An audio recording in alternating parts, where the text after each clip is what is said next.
நிகழ்வுகளில் அடுத்து ஒரு கவிதை ஒன்றை வாசிக்க வருகிறார். எமது பிராந்தியத்தின் கவிதை புயல் கலாபூசணம் எம்ஏ நஜ்முத்தீன் அவர்களை எமது விழாக்குழு சார்பாக வந்து கவிதையை வாசிக்குமாறு பணிவாக வேண்டுகின்றேன்.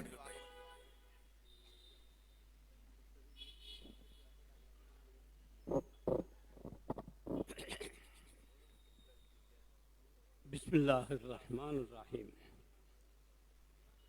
மாபெரும் இந்த மீலாத் நபி விழாவுக்கு தலைமை தாங்கி நடாத்தி கொண்டிருக்கின்ற அல்ஹாஜ் மௌலவி அஸ்ஸீது ஹஸ்ரத் மௌலானா அவர்களே, இந்திய தேசத்திலிருந்து விசேட சொற்பெருக்காற்ற நமது மண்ணுக்கு வருகை தந்திருக்கின்ற விசேட அதிதி, அவ்வாறு பிரதம அதிதிகளே, கனதிமிக்க பெரியார்களே, கண்ணியமிக்க உலமா பெருமக்களே, மீலாத் பிளாக் குழுவின் அன்புக்குரிய உறுப்பினர்களே, பிளாக்கானா வந்திருக்கும் அன்பு நெஞ்சங்களே, அனைவரையும் அன்புடன் விழித்துக் கொள்கிறேன். அஸ்ஸலாமு அலைக்கும் வ ரஹ்மத்துல்லாஹி வ பரகாத்துஹு. இந்த சந்தர்ப்பத்திலே வருகை தந்து கொண்டிருக்கின்ற எமது அன்பான அழைப்பினை ஏற்று இங்கே வருகை தந்து கொண்டிருக்கின்ற எமது இந்த நிகழ்வினுடைய பிரதம பேச்சாளர் கண்ணியத்துக்குரிய மௌலவி மௌலானா மௌலவி, சென்னை ஹைருல் பரியா மகளிர் அரபு கலாசாலையினுடைய முதல்வர், இந்தியா தமிழ்நாடு சுன்னத்வல் ஜமாத் பேர் இயக்கத்தினுடைய தலைவர் மௌலானா மௌலவி அல் ஹாஃபில் அஃலல் உலமா அபு தலாயில் அஷேக் கலாநிதி எம் அப்துல்லாஹ் ஜமாலி ஹலரத் அவர்களை நாங்கள் ஏற்பாட்டு குழுவின் சார்பில் அன்போடு வரவேற்றுக் கொள்கின்றோம். அவர்களோடு வருகை தந்திருக்கின்ற தமிழ்நாடு ஜமாஅத்துல் உலமா சபையினுடைய பொதுச் செயலாளர் கண்ணியத்துக்குரிய மௌலவி அல் ஹாஃபில் கலாநிதி வி எஸ் அன்வர் பாதுஷா உலவி ஹலரத் எம்ஏ PhD அவர்களையும் நாங்கள் அன்போடு வரவேற்றுக் கொள்கின்றோம். அவர்களோடு வருகை தந்திருக்கின்ற தமிழ்நாடு மேலைப்பாளையம் ஃபைலுர் ரஹ்மான் பெண்கள் அரபு கல்லூரியினுடைய தலைமை பேராசிரியர் கண்ணியத்துக்குரிய மௌலவி அல் ஹாஃபில் ஏ முஸ்தபா மஸ்லஹி ஹலரத் எம்ஏ அவர்களையும் நாங்கள் ஏற்பாட்டு குழுவின் சார்பில் அன்போடு வாழ்த்தி வரவேற்றுக் கொள்கின்றோம். தொடர்ந்தும் சகோதரர் கலாபூசணம் எம்ஏ நஜ்முத்தீன் அவர்களுடைய கவிதை இடம்பெறுகிறது. கனமிக்க கண்ணியமிக்க இந்த பெரியார்களை மீண்டும் ஒரு முறை அன்புடன் வரவேற்றவனாக அஸ்ஸலாமு அலைக்கும் வ ரஹ்மத்துல்லாஹி வ பரகாத்துஹு. ஹாத்தமுன் நபியே, எம் கல்புகளில் கனம் கொண்ட கண்மணி ரசூலே, கவிமலையால் உங்களை காலமெல்லாம் புகழ்வோம். கண்ணியத்தின் தலை வாசல் நீங்கள். நாயகமே, எங்கள் நயனங்களை நிறைத்த நாயகனே, ஈமானிய உதிரத்தால் எங்கள் இதயங்களை நிரப்பிய வள்ளலே, வாழ்நாள் முழுதுமே உங்களை வழித்தினையாக கொண்டோம். நீங்கள் இல்லாமல் எமக்கு ஈடேற்றம் ஏது? நீங்கள் இல்லாத எமது இதயங்கள் தான் எதற்கு? நீங்கள் இல்லாமல் எமக்கு ஈடேற்றம் ஏது? நீங்கள் இல்லாத எமது இதயங்கள் தான் எதற்கு? ஈருலக வாழ்க்கைக்கும் எங்களை ஈடற்ற வந்த உத்தமர் நீங்கள். கலிமா, தொழுகை, கட்டாய ஏழைவரி, நோன்பு, ஹஜ் என்ற ஐம்பெரும் தத்துவங்களை அகிலத்துக்கு அள்ளித்தந்த உங்களை கல்லா நபி என்று எப்படி சொல்வது? அல்லாஹ்வே உங்களின் ஆசான் அல்லவா? அதனால்தான் விதிப்பலகையும் விதி எழுதும் கோலும் விண்ணப்பித்து உங்களிடம் விடயங்களை பெற்றுக் கொண்டன. இதற்காகவே உம்மி நபி என உரைத்திட துணியாமல் உலக பல்கலைக்கழகம் என உங்களை உரத்து அழைக்கின்றோம். எழுத படிக்க தெரியாத உம்மி நபியா நீங்கள்? எந்த தத்துவத்திற்கும் ஏந்திலே நீங்கள் தானே முகவுரை. அராஜகம் அரசோற்றிய அராபிய மண்ணில் அருட்புலம்பாக அருளப்பட்டவர் நீங்கள். பெண்களை பேதைகளை வேண்டுமென்றே மண்டோன்றி புதைத்தவர்கள் மனங்களிலே அன்பை விதைத்தவர்கள் நீங்கள். கண்ணீர் பெருக்கி எம் கரைகளை போக்க வந்த காருண்ய நபியே, அகிலத்தின் அருட்கொடை நீங்கள். அற்புதத்தால் இஸ்லாத்தை ஆக்க துணியாமல் உயர் தத்துவங்களால் மக்களை தழைக்கச் செய்த ஞானியே, ஞானத்தில் எங்களை நாளும் நனைத்தெடுத்த நாயகன் நீங்கள். ஏக தத்துவத்தை நீங்கள் எடுத்துரைத்த காரணத்தால் எட்டி உதைத்தார்கள், ஏந்தலே எள்ளி நகையாடினர். எத்தனையோ கொடுமைகளை ஏவிவிட்ட போதிலும் ஏந்தல் நபியே, நீங்கள் ஏதும் செய்யவில்லை, ஏனென்றும் கேட்கவில்லை. அதனால் தானோ பூமி உருண்டை உங்களிடம் பொறுமையை கற்றுக்கொண்டது. உலகை படைக்கும் முன்னரே உங்களை படைத்த இறைவனின் உள்ளார்த்த தத்துவத்தை உணராதவர் யாரும் இல்லை. உலகத்திற்காக நீங்கள் அல்ல, உங்களுக்காகவே உலகம் என்பதை உணர்ந்து கொண்டோம் நாயகமே. மறை தத்துவம் இறங்கிய உயர் சத்தியம் நீங்கள். அதனால்தான் இறை தத்துவமும் மறை சித்தமும் புறை சேர்ந்து உலகில் பொக்கிஷமாயின. நாயகமே, எங்கள் நாடி நரம்புகளின் உயிர் மூச்சே, நாடியவர்களையே இறைவன் நல்வழிப்படுத்துவதனால் அற்புதத்தால் அறநெறிகளை அரங்கேற்றிய நபி அல்ல நீங்கள். ஆம், அற்புதம் எப்படி இன்னொரு அற்புதத்தை நாடும். இருந்த போதிலும் நபிகள் கோமானே, எங்கள் நாயக திருமேனியே, நிலவை பிளந்து காட்டிய நூதன நபி நீங்கள். மாநபியே, எங்கள் மனம் கொண்ட மாமணியே, நீங்கள் மண்ணில் மலர்ந்த போது பாலை மண்ணே மணத்தது. பாலை நிலத்தின் அபூர்வ ஊற்றாய் பாறையான இதயங்களுக்கு பாசனம் செய்த பண்பு நபி நீங்கள். நீத நபியே, எங்கள் நினைவுகளின் நிதர்சனமே, நீங்கள் பிறந்தபோது நிகழ்ந்தவைகள் எத்தனையோ. கிஸ்ரா மன்னனின் கோட்டைகள் மட்டுமல்ல, இறுகிப்போன மன கோட்டைகளும் சரிந்தன. பசரா நகரின் மாளிகைகள் மட்டுமல்ல, பாவப்பட்ட பாமர மனங்களும் இலங்கி நின்றன. சிலைகள் மட்டுமா உங்கள் நிலை கண்டு பாலை நிலைமை தலைகீழாக மாறிப்போயின. பாரசீகத்தில் பொங்கெழுந்த பெருநெருப்பு உங்கள் பவள ஒளியால் பரம சாதுவானது. மண்மேடாகி போயிருந்த சமாவத் ஓடை கூட மன்னரே உங்கள் வரவால் மடை திறந்து ஊற்றெடுத்து வற்றாத ஜீவ நதியாகி போனது. மானிடத்தை தோளில் சுமந்து மறுமையை எமக்காக மாண்புறச் செய்யும் மாநபியே, எம் மனக்கதவுகள் உங்களால் தட்டப்பட்டதால் தான் மனிதம் எமக்குள் மலர்ந்திருக்கிறது. காருண்ய நபியே, நாம் கவலைகளில் கட்டுண்ணும் பொழுது உங்கள் நினைவுகளின் சுகமே எங்களை நிர்மலமாக்குகின்றது. ஏகத்துவ தூதை உலகுக்கு ஏந்தி வந்த ஏந்தலே, சத்திய தேடலில் மனிதனத்தை மாண்புறச் செய்த மாநபி நீங்கள். சிதறத்துல் முந்தகாவை சீராக கடந்து இறையை திரையின்றி தரிசித்த நபிகள் கோமானே, சீர் வரிசையாய் ஐவேளை தொழுகையை சிரம் தாங்கி வந்த சீரிய நபி நீங்கள். அதனால்தான் நீங்கள் வரும் வரை அழுது கொண்டிருந்த சமூகம் இன்று இறைவனை தொழுது கொண்டிருக்கிறது. சத்தியத்தால் உலகை தட்டி எழுப்பிய சர்தாரே, சதாவும் செலவாத்தி கூறி உங்களை சங்கப்படுத்தாதவரை எமக்கு வீடு பேரும் இல்லை, விமோசனமும் இல்லை. நன்றி, வஸ்ஸலாம்.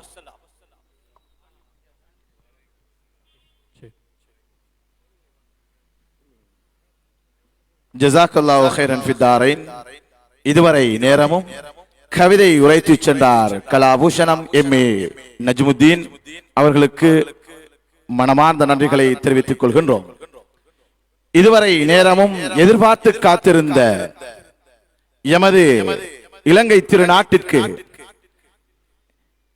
புனிதம் நிறைந்த சங்கமிகு உலமாக்கள் இந்த மேடையை அலங்கரித்துக் கொண்டிருக்கின்ற இத்தருணத்தில் சிறப்பு சொற்பொழிவுகளுக்காக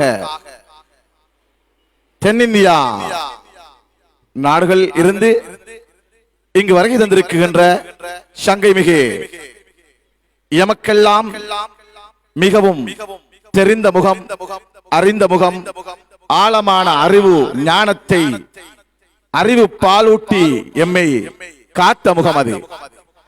அவ்வகையிலே சிறப்பு சொற்பொழிவாக நிகழ்த்துவதற்காக தமிழ்நாடு சுன்னத் வல் ஜமாஅத்தின் பேரியக்க தலைவர் அவர்கள் மௌலானா மௌலவி அஷேக் அல்ஃபாதில் அல்-ஹாஃபில் அஃதலுல் உலமா அபுத் தலாயில் டாக்டர் எம் ஷேக் அப்துல்லா ஜமாலி ஹதரத் அவர்கள் வருகை தந்திருக்கின்றார்கள். அவர்களை மனமுவர்ந்து வருக வருகவன வரவேற்பதில் பெருமித மகிழ்ச்சி அடைகின்றோம். அதுபோல் அவர்களோடு இணைந்ததாக தமிழ்நாடு ஜமாஅத் உலமா சபை பொதுச் செயலாளர் மௌலானா மௌலவி அஷேக் அல்-ஹாஃபில் டாக்டர் வி.எஸ். அன்வர் பாதிஷா உலவி ஹதரத் அவர்கள் இங்கு வருகை தந்திருக்கின்றார்கள். அவர்களையும் எமது இந்த இலங்கை திருநாட்டின் சார்பாக சங்கமிகு அஹ்லுஸ் சுன்னத் வல் ஜமாஅத் பேரியக்கம் சார்பாக வருக வருகவன வரவேற்பதில் பெருமித மகிழ்ச்சி அடைகின்றோம்.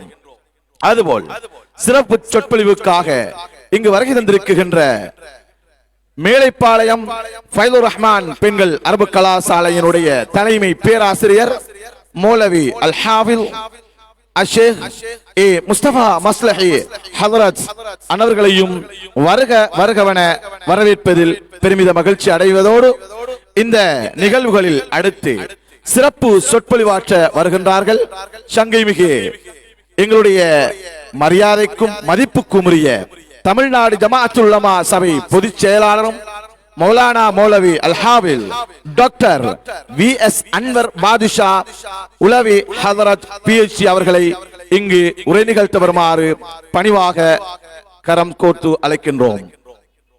يا رب صل على النبي والآل وصحب الأبي مع كل بر الجبي ما دمت رحمن العباد صلوا على خير العباد المصطفى كنز الرشاد شفيعنا يوم المعاد لتبلغوا نيل المراد.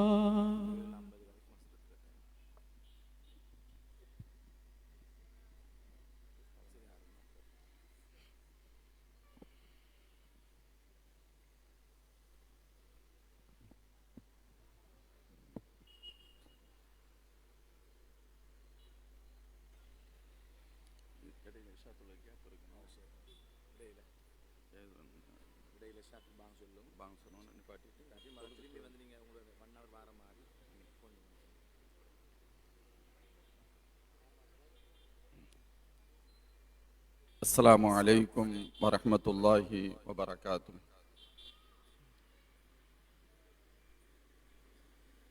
الحمد لله رب العالمين والعاقبة للمتقين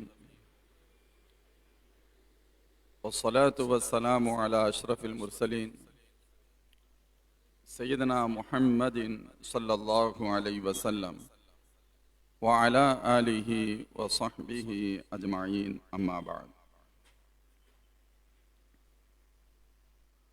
أعوذ بالله من الشيطان الرجيم بسم الله الرحمن الرحيم وما أرسلناك إلا رحمة للعالمين صدق الله العظيم. قال رسول الله صلى الله عليه وسلم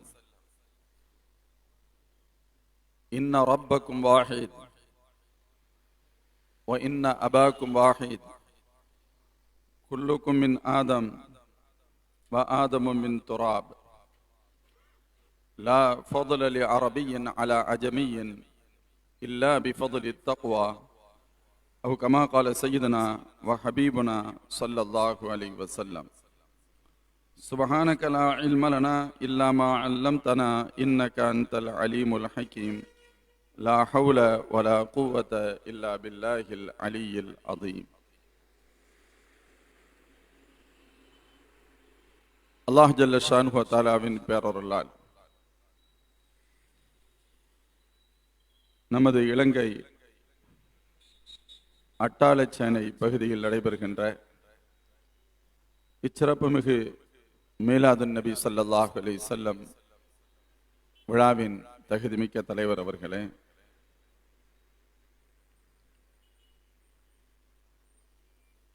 இச்சிறப்பு மிகு விழாவில் கலந்து கொண்டு உரையாற்ற வருகை இருந்திருக்கக்கூடிய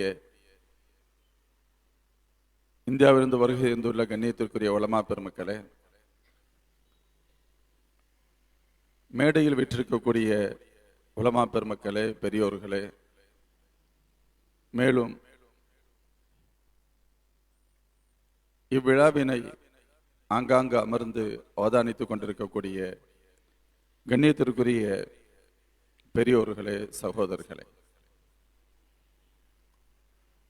அல்லாஹ் ஜல்ல ஷானு வ தஆலாவின் பேரொருளால் நமது உயிரின் இனிய கண்மணி நாயகம் ரசூலுல்லாஹி ஸல்லல்லாஹு அலைஹி வஸல்லம் அவர்களது மீலாது விழாவில் கலந்து கொண்டு பேசவும் கேட்கவும் வாய்ப்பளித்த அல்லாஹ்விற்கு எல்லா புகழும் அல்ஹம்துலில்லாஹ்.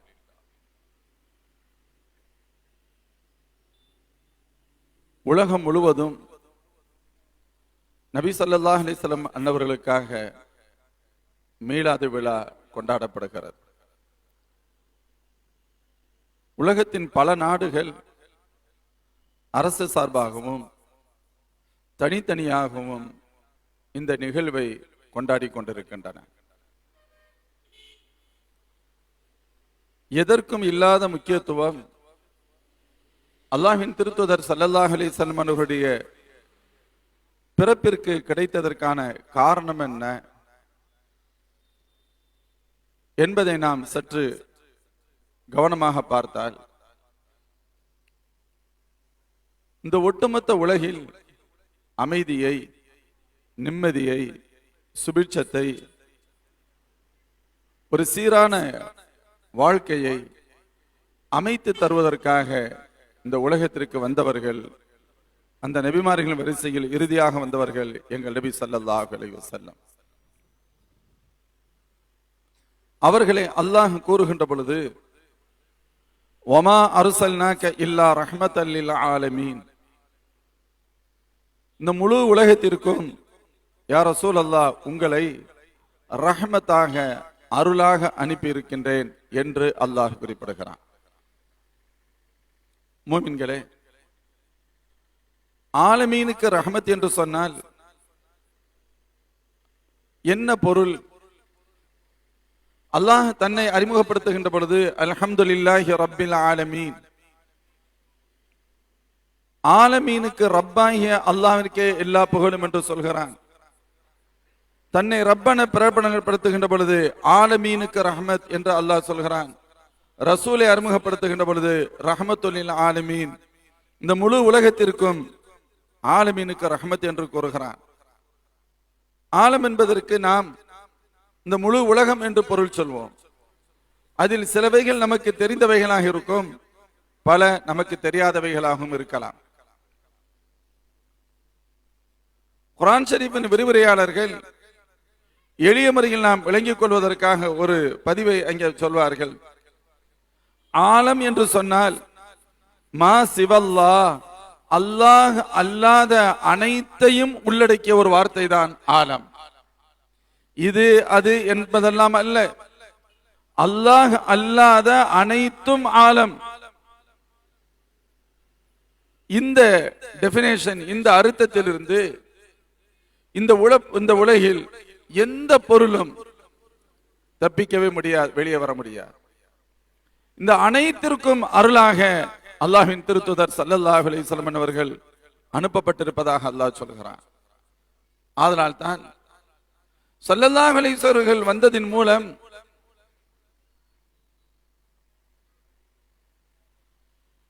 எண்ணற்ற தவறுகளில் மூழ்கி கிடந்த அந்த அரபு சமுதாயம் அதை ஸல்லல்லாஹு அலைஹி வஸல்லம் வெளியே கொண்டு வருகிறார்கள்.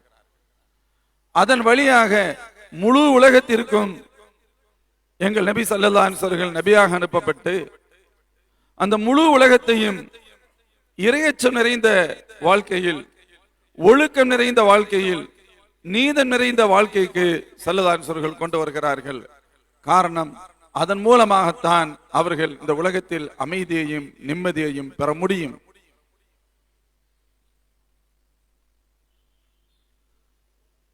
பெருமானார் ஸல்லல்லாஹு அலைஹி வஸல்லம் அன்னவர்களின் மூலம் இந்த உலகத்தில் மக்கள் அமைதியை, நிம்மதியை, சுபிட்சத்தை, சந்தோஷத்தை அடைவதால் அல்லாஹ் பெருமான் அவர்களை ரஹ்மத், இந்த உலகத்திற்கு, ஒட்டுமொத்த உலகத்திற்கும் அருள் என்று அல்லாஹ் குறிப்பிடுகிறான்.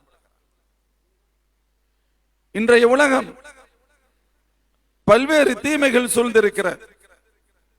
ஒழுக்க சீர்கேடுகள் நம்மை சுற்றி மிக சாதாரணமாக இருக்கின்றன. மது எங்கு பார்த்தாலும் தலைவிரித்தாடுகிறது. ஆபாசம் தலைவிரித்தாடுகிறது. விபச்சாரம் தலைவிரித்தாடுகிறது. நீதமின்மை தலைவிரித்தாடுகின்றன. இனவேற்றுமை தலைவிரித்தாடுகிறது. இப்படி பல்வேறு தீமைகள் இந்த உலகத்தில் நிறைந்திருக்கின்றன. இவைகள் எல்லாம் களையப்பட வேண்டுமானால் அகிலத்திற்கு அருட்கொடையாக வந்த அண்ணலம் பெருமானார் ஸல்லல்லாஹு அலைஹி வஸல்லம் அன்னவர்களின் வழிகாட்டுதல் ஒன்று மட்டுமே அதற்கு தீர்வாக இருக்கும். அந்த வழிகாட்டுதலை அவர்களை ஏற்றுக்கொண்ட மோமின்களாகிய நாமும் புரிய வேண்டும், பின்பற்ற வேண்டும். இந்த முழு உலகத்திற்கும் அந்த தகவல்களை நாம் சொல்லியே ஆக வேண்டும். அது காலத்தின் கட்டாயம், காலத்தின் தேவை. ஒவ்வொரு காலத்திலும் எங்கள் நபி ஸல்லல்லாஹு அலைஹி வஸல்லம் அவர்கள் தேவைப்பட்டுக் கொண்டே இருக்கிறார்கள் என்பது அதன் பொருள். இந்த முழு மானுட சமுதாயமும் ஹிதாயத்தை பெறுவதற்கு, ஒற்றுமையாக வாழ்வதற்கு முதல் படி என்பது அவர்களை படைத்த இறைவனை புரிந்து கொள்ள வேண்டும் என்பதுதான் அடிப்படையாக இருந்தது. அதன் அடிப்படையில் ஸல்லல்லாஹு அலைஹி வஸல்லம் அனைத்து நபிமார்களும் வழங்கப்பட்ட லா இலாஹ இல்லல்லாஹ் எனும் ஏகத்துவ திருக்கலிமாவை ஸல்லல்லாஹு அலைஹி வஸல்லம் மக்களிடையே வெளிப்படுத்தினார்கள். அந்த தௌஹீதின் பக்கம், ஏகத்துவத்தின் பக்கம், அல்லாஹ் ஒருவன் தான் என்ற அந்த கலிமாவின் பக்கம் மக்களை அழைத்தார்கள் அண்ணலம் பெருமானார் ஸல்லல்லாஹு அலைஹி வஸல்லம்.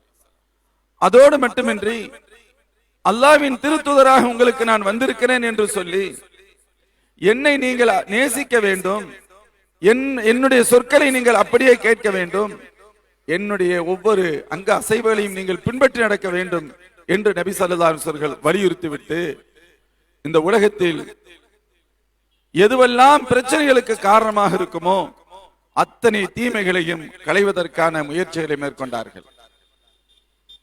முதலாவதாக இனவேற்றுமை அந்த அரபு மன்னகத்தில் நிறைந்திருந்தது. இந்த உலகத்தின் பல்வேறு பகுதிகளிலும் நிறைந்திருக்கிறது. அதை நீக்குகின்ற முதல் படியை ஸல்லல்லாஹு அலைஹி வஸல்லம் கையில் எடுத்து சொன்னார்கள். மனிதர்களே, இன்ன ரப்பக்கும் வாஹித், உங்களுடைய இறைவன் ஒரே ஒருவன் தான். இன்ன அபாக்கும் வாஹித், உங்கள் எல்லோரின் தந்தையும் ஒருவர் தான். குல்லுக்கும் மின் ஆதம் வ ஆதமு மின் துராப், நீங்கள் எல்லோரும் தந்தை ஆதம் அலைஹிஸ்ஸலாமுடைய பிள்ளைகள். ஆதம் அலைஹிஸ்ஸலாம் அவர்களோ மண்ணால் படைக்கப்பட்டவர்கள். எனவே நமக்கு மத்தியில் எத்தகைய வேற்றுமையும் இல்லை, உயர்வு தாழ்வு இல்லை. லா ஃபضل لعربي على اجمي الا بفضل التقوى. எந்த ஒரு அரபுக்கும் அரபு அல்லாதவரை விட எந்த தனிச்சிறப்பும் இல்லை, இறையச்சத்தை அடிப்படையாக கொண்டே தவிர என்று கூறிவிட்டு அல்லாஹ்வின் திருவசனமான யா அய்யுஹன் நாஸ் இன்னா خلقناكم من ذكر وانثى وجعلناكم شعوبا وقبائل لتعارفوا ان اكرمكم عند الله اتقاكم என்ற வசனத்தை நபி ஸல்லல்லாஹு அலைஹி வஸல்லம் ஓதி காண்பித்தார்கள். மனிதர்களே, மனித இனமே, உங்களை ஒரு ஆண் ஒரு பெண்ணிலிருந்து படைத்திருக்கின்றோம். உங்களை பல்வேறு கிளைகளாக, கோத்திரங்களாக, குலங்களாக நாம் பிரித்து வைத்திருக்கின்றோம்.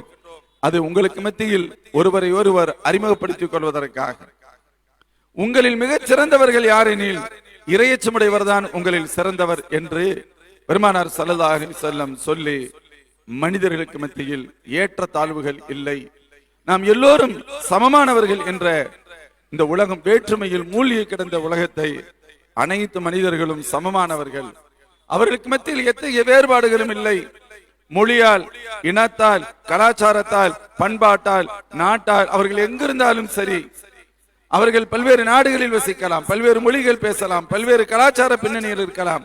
ஆனால் எதன் மூலமும் எதன் வழியாகவும் நான் தான் உயர்ந்தவன், மற்றவர்கள் தாழ்ந்தவர்கள் என்று சொல்வதற்கு எவருக்கும் அருகதை இல்லை என்பதை நபி ஸல்லல்லாஹு அலைஹி வஸல்லம் அங்கே கட்டாயப்படுத்தினார்கள். ஒவ்வொரு இடத்திலும் ஒவ்வொரு விதமான முறைகள், ஜாதிகளின் மூலம் பல்வேறு வேறுபாடுகள் இருக்கும். நம்முடைய ஸ்ரீலங்கா, இந்தியா போன்ற பகுதிகளில் மேற்கத்திய உலகத்தில் நிறத்தால் அந்த மக்கள் வேற்றுமை இருந்தார்கள். நிற வேற்றுமை மிக அதிகமாக இருந்தது.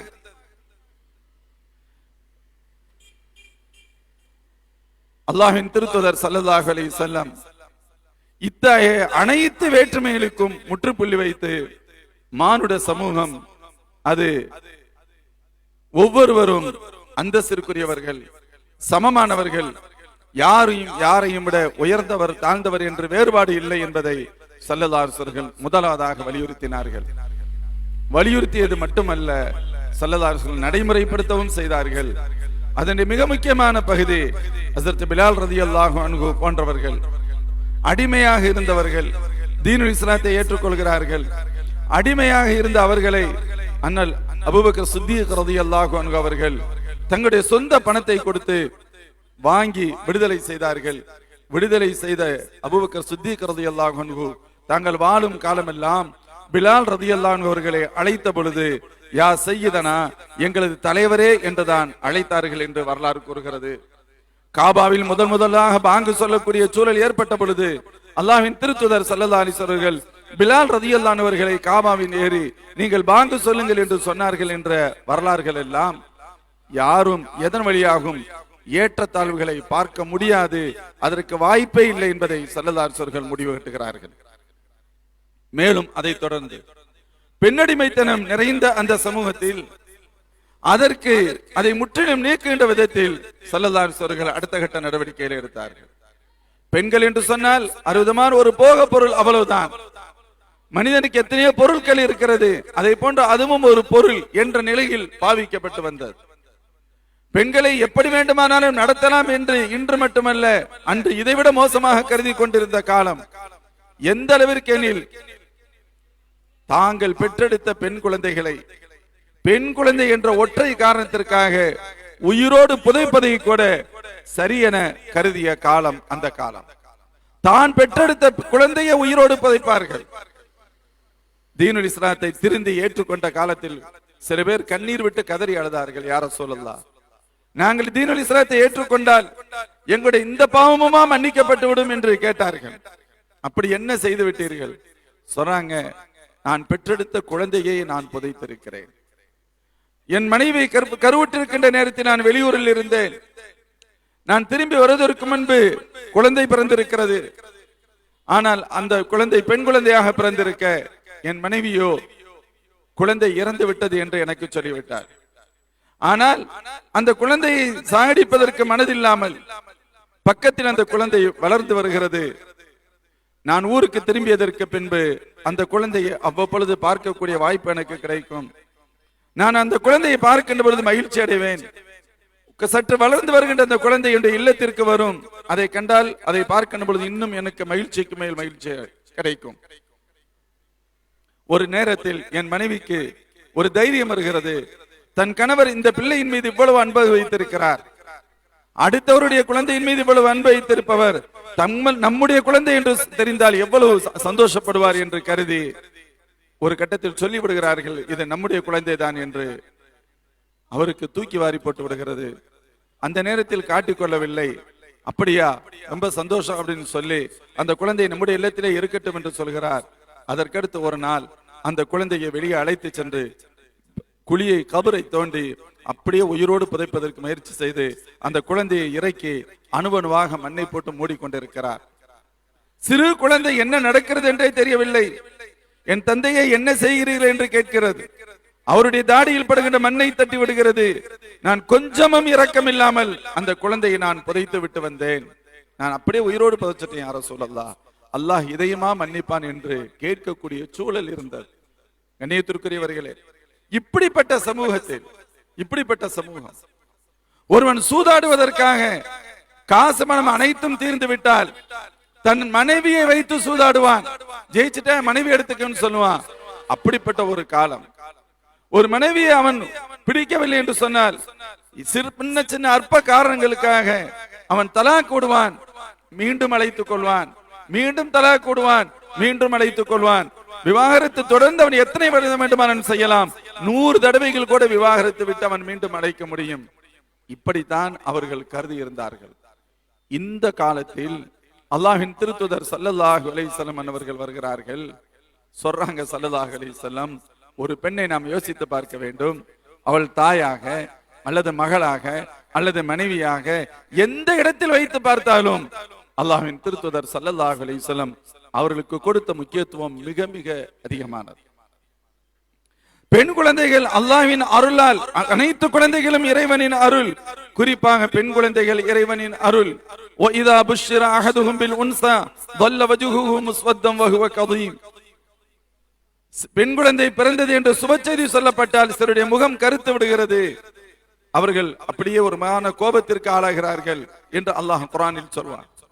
அப்படியெல்லாம் இருப்பதற்கு அனுமதியே இல்லை என்று அல்லாஹ்வின் திருத்தூதர் ஸல்லல்லாஹு அலைஹி வஸல்லம் அவர்களின் வழியாக அல்லாஹ் இந்த சமூகத்தை கட்டமைக்கின்றான். கட்டமைத்த ரப்பு அல்லாஹ்வின் திருத்தூதர் வழியாக சொல்கிறான். ஸல்லல்லாஹு சொல்றாங்க, நீங்கள் 3 பெண் குழந்தைகளை பெற்றெடுத்து வளர்த்து ஆளாக்கி பொருத்தமான மணமகனை பார்த்து ஒருவர் திருமணம் முடித்து கொடுப்பாரேயானால் அவருக்கு கண்டிப்பாக சொர்க்கம் உண்டு என்றார்கள் ஸல்லல்லாஹு அலைஹி வஸல்லம். அப்பொழுது சிலர் கேட்டார்கள், யா ரசூலல்லாஹ், ஒருவர் 2 பெண் குழந்தைகளை வளர்த்து ஆளாக்கி மணமுடித்து கொடுத்தால் அந்த வாய்ப்பு கிடைக்குமா? அவருக்கும் உண்டு என்றார்கள் ஸல்லல்லாஹு அலைஹி வஸல்லம்.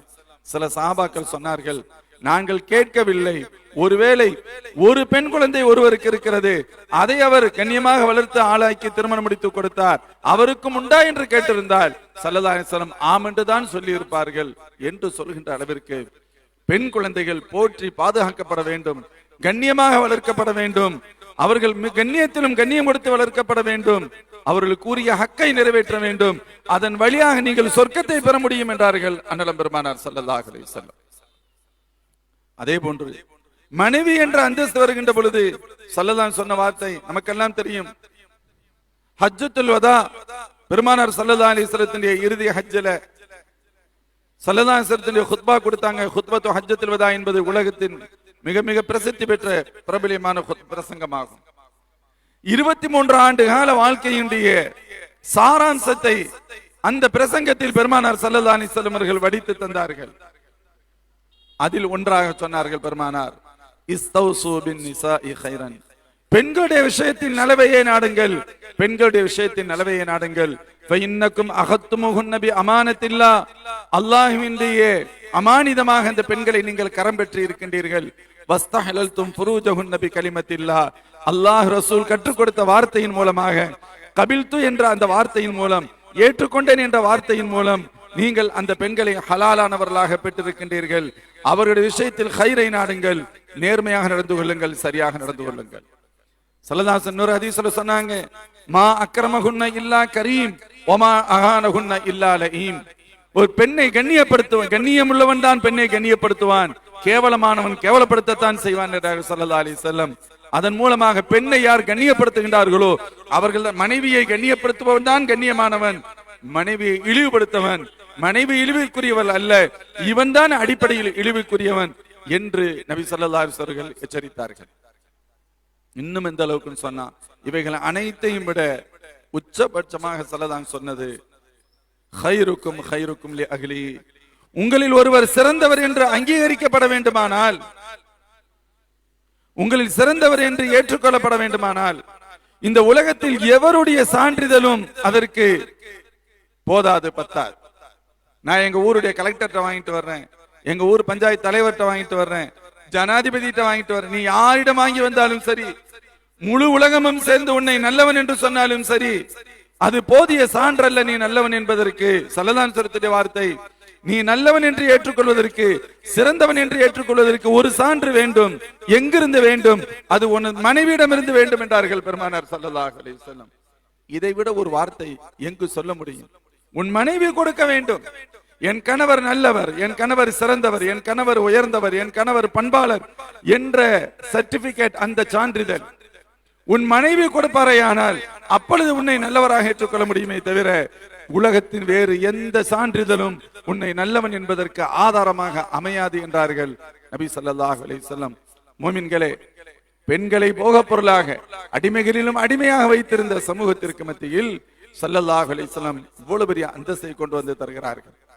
தாய் என்ற நிலை வருகின்ற பொழுது நம் எல்லோருக்கும் தெரியும், அல் ஜன்னத்து தஹத அக்தாமில் உம்மஹாத், உங்களுடைய தாய்மார்களின் காலுக்கு கீழ்தான் சொர்க்கம் இருக்கிறது என்றார்கள் ஸல்லல்லாஹு அலைஹி வஸல்லம். தாய்மாருடைய காலுக்கு கீழ் சொர்க்கம். சொர்க்கம் எவ்வளவு உயர்ந்தது! குர்ஆனுடைய அல்லாஹ்வின் திருத்தூதர் ஸல்லல்லாஹு அலைஹி வஸல்லம் ஹதீஸ் சொல்லும், அஅதத்து லிஇபாதியஸ் ஸாலிஹீன் மா லா ஐனுன் ரஅத் வலா உதுனுன் சமிஅத் வலா خطر على قلب بشر. சொர்க்கம் எவ்வளவு உயர்ந்தது என்று சொன்னால் அல்லாஹ் சொல்கிறான். அல்லாஹ் சொல்வதாக ஸல்லல்லாஹு அலைஹி சொல்வாங்க. இதற்கு ஹதீஸ் குத்ஸி என்று சொல்லப்படும். என் நல்லடியார்களுக்காக ஒரு உயர்ந்த பொருளை நான் படைத்திருக்கிறேன். எந்த கண்களும் பார்த்திருக்கார், எந்த காதுகளும் கேட்டிருக்கார், என் மனித கற்பனையில் கூட அப்படி கற்பனை செய்திருக்க முடியாது. அவ்வளவு உயர்ந்த சொர்க்கத்தை நான் என் அடியார்களுக்காக தயாரித்து வைத்திருக்கிறேன் என்று அல்லாஹ் சொல்ல, அல்லாஹ்வின் திருத்தூதர் ஸல்லல்லாஹு அலைஹி வஸல்லம் சொல்றாங்க, அந்த சொர்க்கம் உங்களது தாயுடைய காலடியில் இருக்கிறது என்கின்றார்கள் ஸல்லல்லாஹு அலைஹி வஸல்லம். இதை விட வேறு வார்த்தை என்ன சொல்ல முடியும்?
மதினத்து மாவேந்தர் மறைபோற்றும் மாநபியின் மீலாது மாநாடு அட்டாளச்சனையிலே இடம்பெற்றுக் கொண்டிருக்கிறது. இஷா தொழுகையினை தொடர்ந்து எமது கண்ணியத்துக்குரிய உலமா, தமிழ்நாடு ஜமாத்துல் உலமா சபையினுடைய பொதுச் செயலாளர் கண்ணியத்துக்குரிய மௌலவி அல் ஹாஃபில் கலாநிதி வி.எஸ். அன்வர் பாதுஷா உலவி ஹலரத் அவர்களுடைய உரை இடம்பெறும் என்பதையும் இந்த இடத்திலே ஞாபகம் மூட்டிக்கொண்டு இஷா தொழுகையினை தொடர்ந்து எமது நிகழ்வினுடைய தொடர்ச்சி இடம்பெறும் என்பதையும் நாங்கள் சொல்லிக் கொள்கின்றோம்.